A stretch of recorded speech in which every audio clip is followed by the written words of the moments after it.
Good morning, everybody. It's great to be able to join you again this morning. Hope you're all safe and well.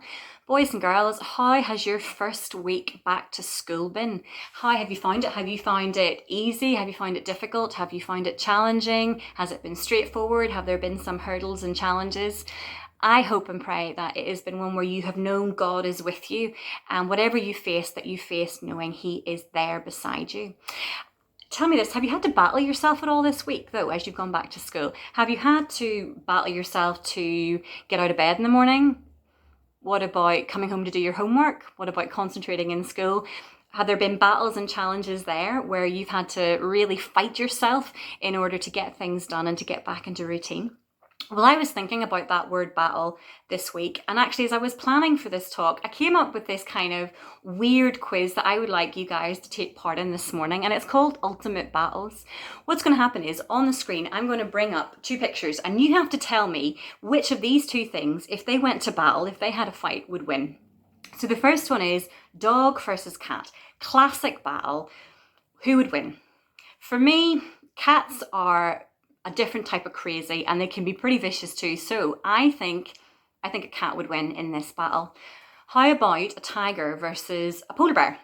They're both pretty vicious and considered to be the most vicious animals on the planet. I think that polar bear looks battle ready. Hey, fists are up, ready to go. But those teeth and that tiger, I don't know. My money's on the polar bear. What about Dwayne "The Rock" Johnson or John Cena? If these guys went to battle, who would win? I think The Rock would win. But John Cena looks pretty muscly, pretty strong too. He'd put up a good fight, right? How about Sylvester Stallone or Arnold Schwarzenegger? Kicking it old school here. This is Conan the Barbarian and Rocky, I think. Look at the muscles on these guys. This would be a pretty close battle if you ask me. But I don't know. I think Arnold Schwarzenegger might just tip this battle. Okay, lastly, classic superhero battle. If Batman were to go to battle with Iron Man, who would win? Well, for those of you who know me, I am team Iron Man every day of the week, and for me, it's Iron Man hands down. So, ultimate battles. Maybe later on today you can think about more ultimate battles when you're having lunch and maybe thinking about what you've learned in the service today. So, ultimate battles. How would you feel if you were involved in any of those battles? How would you feel if you had to take on one of those animals, the polar bear or the tiger? How would you feel if you had to take on John Cena or The Rock or Iron Man? Would you feel confident? Would you feel like, yeah, you know what? I could take them on and win that battle. You see, I wouldn't fancy taking any of them on. But I wonder, girls and boys, have you realised something that right here, right now, you and me and everybody else in this world are actually involved in a battle? Did you know that? Have you ever heard that before? In the Bible, they call the battle that we're involved in here right now, they call it spiritual warfare. And spiritual warfare is essentially this. It's essentially God versus the devil. Good versus evil. You see, God loves us, cares for us, and wants us to be forgiven and brought back into His family. But the devil hates everything about God. And what he wants to do is he wants to distract people and to tempt them away from God. He wants to make sure that they don't choose to be on God's team, that they don't choose to accept His free gift of salvation. And so on around us right now, there's this battle going on for every single human being in the world. And it's fought between God and the devil. It's good versus evil. And how I know about this battle is because I've read in Ephesians 6 these really, really important words, and I want to share them with you here this morning. It says this: "Finally, be strong in the Lord and His mighty power. Put on the full armour of God so that you can take your stand against the devil's schemes. For our struggle is not against flesh and blood," that's other people, "but it's against the rulers, against the authorities, against the powers of this dark world, and against the spiritual forces of evil in the heavenly realms. Therefore, put on the full armour of God, so that when the day of evil comes, you may be able to stand your ground, and after you have done everything, to stand." How do you feel hearing those words? Hearing the fact that you and me right now are involved in a battle?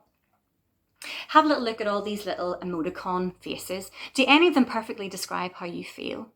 When you hear that you're in a battle, does it make you feel worried or nervous or anxious? Does it make you a bit scared? Well, I can understand if you do feel those ways, because being in a battle can be a really frightening thing. But can I share something absolutely amazing, truly awesome? In this battle, we know God wins. You see, God is victorious. The devil has already been defeated. He isn't more powerful than God. He isn't stronger. He isn't more mighty. He wasn't more intelligent or smart. In this battle, we already know the outcome. We already know that God wins. Isn't that absolutely amazing?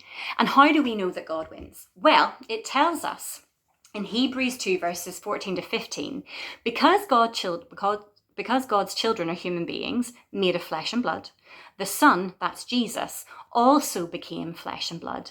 For only as a human being could he die, and only by dying could he break the power of the devil, who had the power of death.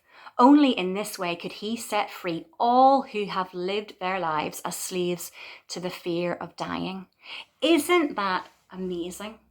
We know that God wins. We know that he has victory in this spiritual warfare, this battle that's going on around us, because of what Jesus did on the cross. You see, when sin came into the world, a consequence of having sin in our lives was that we all died. And for a while, that's the power that the devil had, the power of death. But what did Jesus do with death on the cross? He defeated it. Jesus took on death, the one weapon, the one power that the devil had, and defeated it. He was more powerful than death. And because he was victorious over death, because he was more powerful, you and I and everybody around us can be saved. God wins. The devil has been de-armed. He can't defeat God. And there's another verse that talks about how we know, we're certain that God wins in this battle of good versus evil, in this spiritual warfare. And it says in John 16, verse 33, "In this world you will have trouble, but take heart. I," that's Jesus, "have overcome the world." Jesus wins. God wins. He has the victory. So we don't need to be scared or worried or anxious about what's going on around us.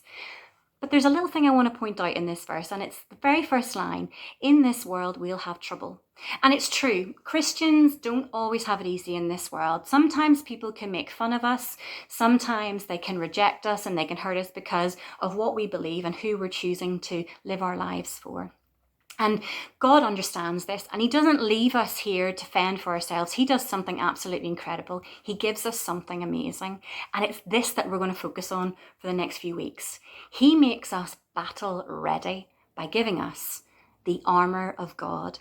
And if you read on in Ephesians 6, you'll hear all about the different parts of the armour that God tells us to put on every day so that we can be protected, so that we can fight against the temptation and the distractions in this world that might take our love and attention from God. And I am so excited that over the next few weeks, we're going to learn about the different parts of the armour that we can wear each and every day to help us love God more and keep our eyes fixed on him. So, spiritual warfare is real. It's going on around us, but we have the victory. God wins. And while we're still on this earth living, he gives us what we need to be protected from all the evil that's going on around us, but to also fight and defend ourselves too. I hope that excites you. It excites me. And I can't wait to hear what others have to share about this amazing reality that God is with us and he gives us all that we need. I hope you have a wonderful week. I hope you see God at work in everything that you do. And I'll see you really soon. All the best now. Bye.